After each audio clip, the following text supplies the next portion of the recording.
Monsieur le Président, Mesdames, Messieurs les ministres, Mesdames, Messieurs les parlementaires élus, Mesdames, Messieurs les présidents des associations d'anciens combattants, Mesdames, Messieurs qui représentez ici les associations de harkis, de leurs familles, Mesdames, Messieurs les porte-drapeaux. Comme chaque 25 septembre, la France honore les harkis et se souvient. Cette date est inscrite dans le calendrier des Journées nationales de la République depuis que Jacques Chirac, président, en avait décidé en mars 2003. Ainsi, chaque année, depuis 15 ans, devant les monuments aux morts, dans tous les départements, en présence des autorités de l'État, sous la garde des porte-drapeaux, notre pays rend hommage aux membres des troupes supplétives de l'armée française en Algérie.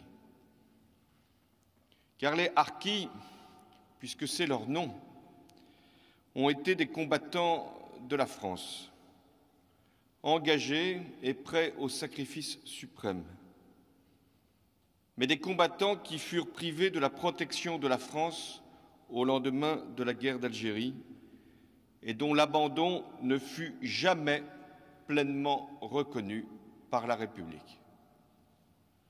Aujourd'hui, dans cette cour des Invalides, dans ce lieu chargé d'histoire, de mémoire, je suis venu devant vous faire œuvre de vérité.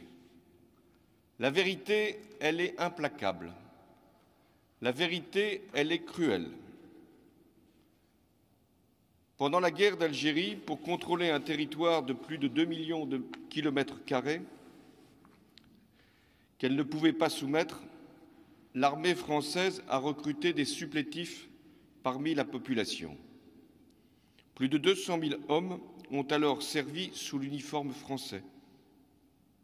Ils étaient des Bogaznis, des tirailleurs, des spahis, des membres des forces régulières, des groupes mobiles de sécurité, des groupes d'autodéfense, des sections administratives spécialisées. Nous les avons tous en mémoire sous le nom de harkis. Vous étiez de ceux-là.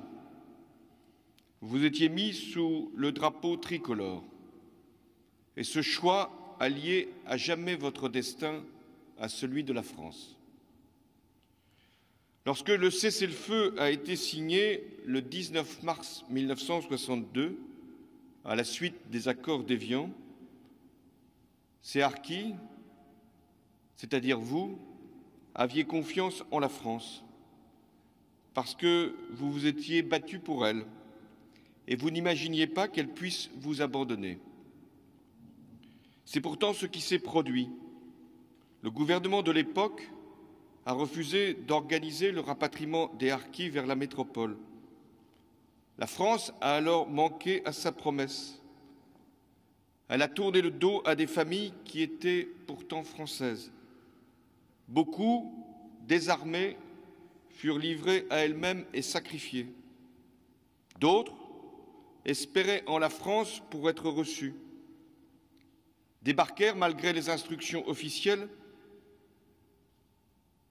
sans ressources, sans attache, et furent accueillis dans des conditions indignes. Regroupés dans des camps en grand nombre, ils y restèrent pendant des années. Ils furent astreints à des travaux pénibles dans des forêts sans perspective professionnelle. La prise en compte de leurs droits fut longue à obtenir et leurs enfants ont souffert de ne pas être pleinement intégrés dans la République. Voilà la vérité, la dure vérité. Elle n'est pas simplement la vôtre, celle que vous avez vécue ou celle que vous avez transmise. Cette vérité est la nôtre. Et je l'affirme ici clairement au nom de la République. Je reconnais les responsabilités des gouvernements français dans l'abandon des harkis, des massacres de ceux restés en Algérie et des conditions d'accueil inhumaines des familles transférées dans les camps en France. Telle est la position de la France. La France n'est jamais vraiment à la hauteur de son histoire lorsqu'elle se détourne de la vérité. En revanche, elle est digne et fière lorsqu'elle est capable de la regarder en face. Et c'est en ayant cette lucidité sur les pages les plus sombres que nous pouvons éprouver une légitime fierté sur les plus glorieuses. C'est notre grandeur que de savoir reconnaître les souffrances sans taire les fautes.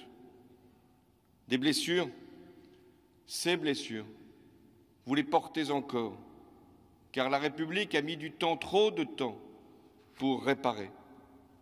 Il a fallu attendre 1974, 12 ans après la fin de la guerre d'Algérie, pour que votre statut d'ancien combattant vous fût enfin accordé.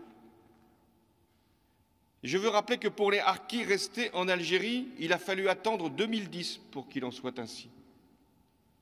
À partir de 1987, une série d'aides spécifiques a été mise en place et constamment améliorée, la dernière fois en 2014 par le gouvernement de Manuel Valls.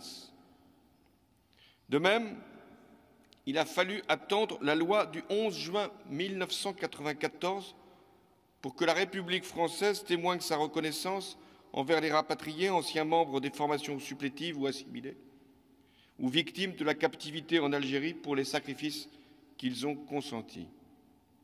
Je viens de me recueillir devant la plaque, cette plaque, sur laquelle est gravé, ici à l'Hôtel des Invalides, comme dans 27 autres lieux de mémoire, le texte que je viens de lire. Mesdames et messieurs, je sais combien vous êtes attachés à ce que votre parcours dans la France tout entière soit mieux connu, mieux transmis, mieux compris. Et c'est la raison pour laquelle j'ai voulu que le plan du gouvernement puisse être présenté en 2014 avec un important volet sur la transmission de l'histoire. C'est le rôle de l'école où a été présentée l'exposition Parcours de harkis, où d'anciens membres des forces supplétives, j'en reconnais ici, ont été invités à témoigner. C'est aussi la signification des lieux de mémoire. Le souvenir des harkis est désormais rappelé sur les sites où ils sont passés, où ils ont vécu, et parfois le plus souvent souffert. Je pense au mémorial de Rivesaltes. Je pense au hameau de forestage, dont l'existence est rappelée par des plaques, là encore, à l'intention des générations futures. C'est le rôle des archives nationales de recueillir toutes les traces de notre passé. Elles s'ouvriront cet automne à l'occasion de la grande collecte au souvenir des millions de personnes vivant en France qui ont un lien avec l'Afrique et notamment avec l'Afrique du Nord. Parce que la mémoire de la France, elle se constitue à travers toutes les mémoires familiales, tous les témoignages qui peuvent montrer ce que les générations passées ont vécu et veulent transmettre, ce qu'est l'histoire. Je pense enfin aux collections des musées français qui, désormais, mettent en valeur la France et l'Algérie. Le chemin de la réparation et de la reconnaissance a été long pour les harkis.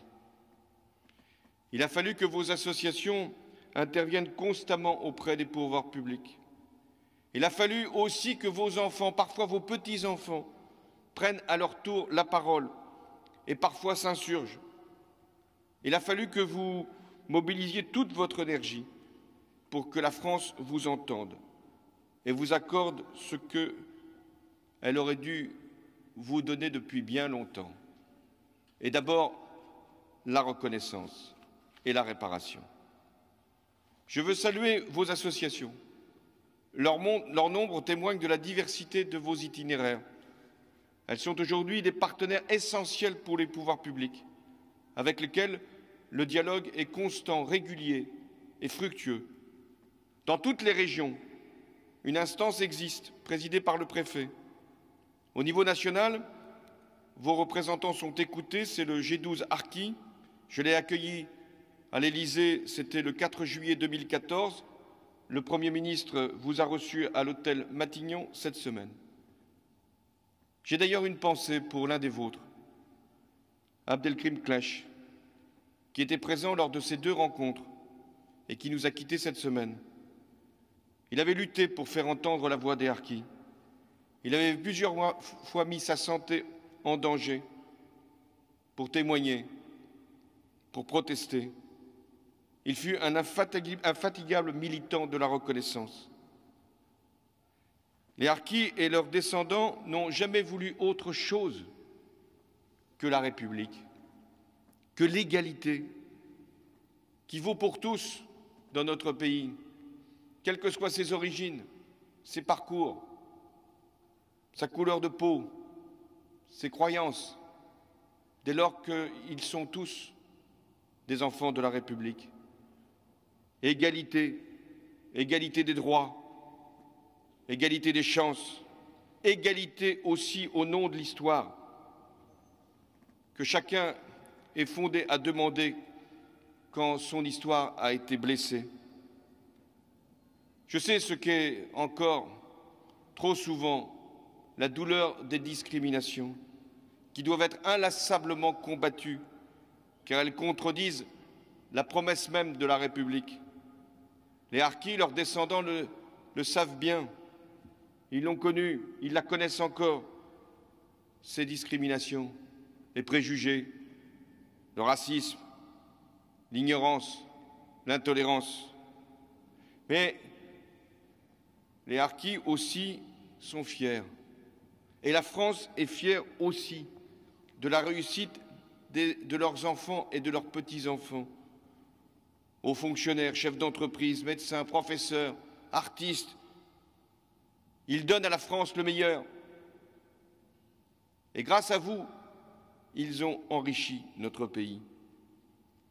Vous êtes régulièrement distingués dans nos ordres nationaux parce que vous êtes des exemples justement d'adhésion à la France, même quand elle a pu vous manquer, et elle vous a manqué.